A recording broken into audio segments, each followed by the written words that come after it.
एक नारा लगाएं, राहुल गांधी, राहुल गांधी।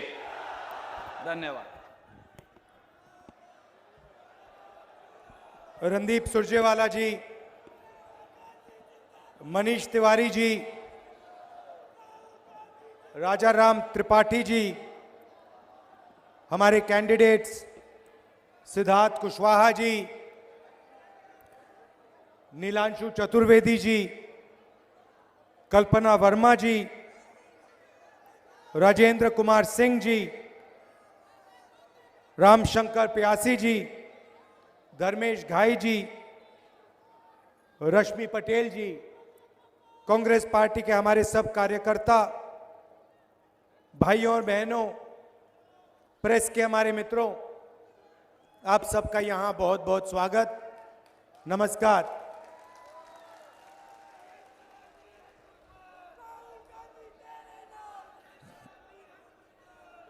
कुछ महीने पहले, एक साल हो गया, मैं कन्याकुमारी से कश्मीर तक 4000 किलोमीटर आपके साथ, देश की जनता के साथ पैदल चला।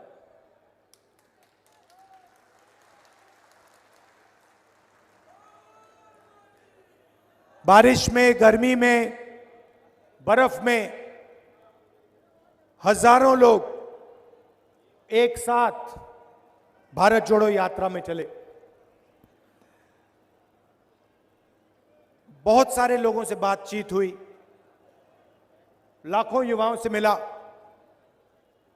किसानों से मिला, मजदूरों से मिला, छोटे व्यापारियों से मिला। और जब भी मैं किसी युवा से मिलता था, मैं उससे दो सवाल पूछता था। क्या पढ़े हो और क्या करने जा रहे हो या क्या कर रहे हो? जवाब मिलता था, इंजीनियरिंग कर रहा हूं, इंजीनियरिंग पढ़ी, डॉक्टरी पढ़ी, कोर्ट में काम करने के लिए लीगल स्टडीज की। और फिर जब मैं पूछता था क्या कर रहे हो, आजकल क्या कर रहे हो, जवाब मिलता था, राहुल जी हम तो बेरोजगार हैं। जहां भी मैं गया, जहां भी बीजेपी की सरकार थी, सारे के सारे युवा, हम तो बेरोजगार हैं। देखना चाहते हो तो मैं दिखाता हूं। यहां पे बेरोजगार युवा जो हैं, हाथ उठा के दिखाइए। ये देखिए, हो गया काम। तो प्रदेश में जहां भी देखो बेरोजगार युवा आपको मिलेंगे। और जब मैं, भैया एक सेकंड बोलने दीजिए, और जब मैं उनसे पूछता था, अच्छा रेलवे स्टेशन में मुझे एक युवा मिलता है, कुली जो कपड़े पहनते हैं, लाल रंग के कपड़े पहनते हैं, लाल रंग के कपड़े पहनते हुए मुझे मिलता है। मैंने बातचीत शुरू की। मैंने कहा, कुली बनने से पहले तुम्हारा सपना क्या था? कहता है, राहुल जी मैं इंजीनियर बनना चाहता था। मैंने पूछा क्या हुआ? कहता है, राहुल जी मैंने सिविल इंजीनियरिंग की डिग्री ली, हजारों रुपए मैंने प्राइवेट कॉलेज को दिए, रोजगार नहीं मिला, आज मैं कुली का काम कर रहा हूं। यह इस प्रदेश की और इस देश की सच्चाई है। युवाओं में कोई कमी नहीं है, ऊर्जा है। भैया ये बाद में करना। ऊर्जा है,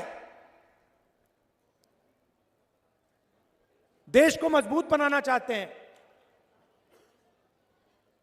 देश को खड़ा करना चाहते हैं, मगर यह देश करोड़ों युवाओं को रोजगार नहीं दे पा रहा है। तो सवाल उठता है, यह हो क्यों रहा है? युवाओं में कोई कमी नहीं है। अगर कमी होती तो हम कहते देखो भैया, युवा काम नहीं करना चाहते, युवाओं में कमी है इसलिए रोजगार नहीं है। मगर युवाओं में कोई कमी नहीं है। दुनिया के सबसे कर्मठ होशियार युवा हमारे देश में है, इस प्रदेश में है। लाखों युवाओं से मैं मिला हूं, कोई कमी नहीं है।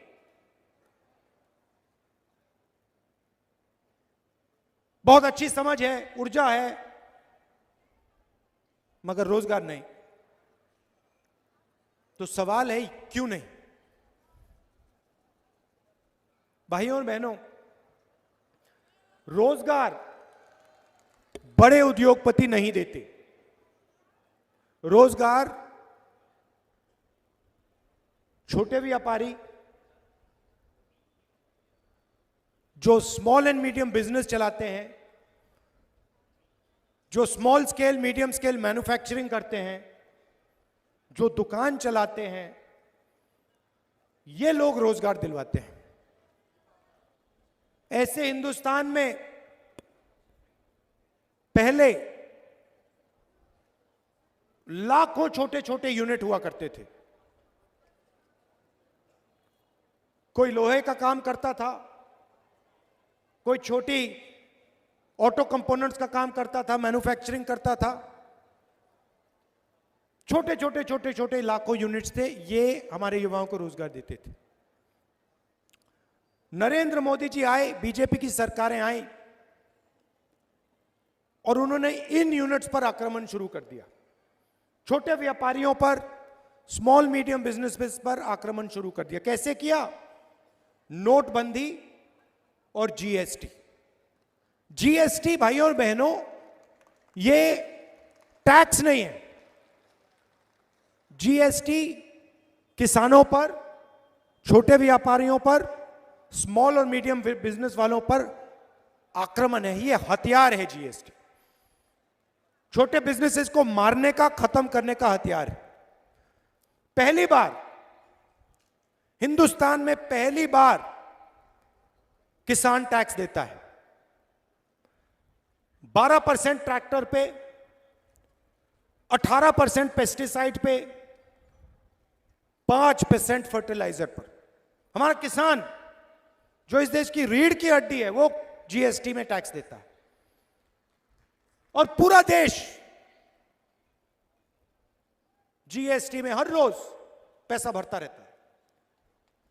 गाड़ी में पेट्रोल डाला, स्कूटर में पेट्रोल डाला, जीएसटी। कपड़े खरीदे, जीएसटी। स्कूटर खरीदा, जीएसटी। किसान खेत में काम कर रहा है, ट्रैक्टर चला रहा है, जीएसटी। जीएसटी कौन देता है? जीएसटी देश की गरीब जनता देती है।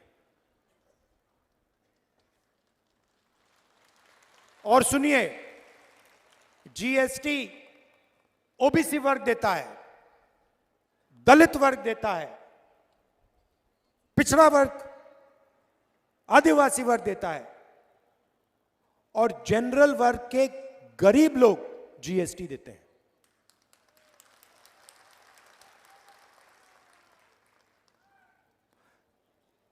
तो बीजेपी की सरकारें क्या करती हैं? आपसे जीएसटी लेती हैं, गरीबों से, और बैंक का पूरा पैसा 3-4 उद्योगपतियों को पकड़ा देती है। और मेरा काम है कि ओबीसी वर्ग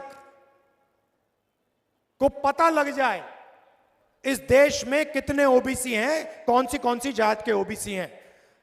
मैं जाति जनगणना को करके दिखा दूंगा। मोदी जी कुछ भी करें, कितने भी भाषण दें, जाति जनगणना होगी।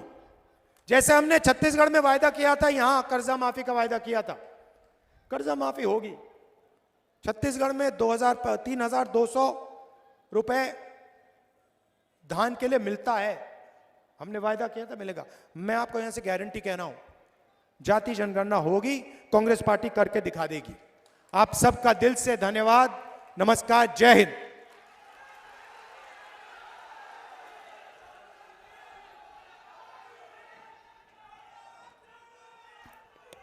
आप चुनाव का समय है, धनतेरस और दिवाली की शुभकामनाएं। आप सबको बहुत बहुत शुभकामनाएं, नमस्कार। राहुल गांधी, राहुल गांधी।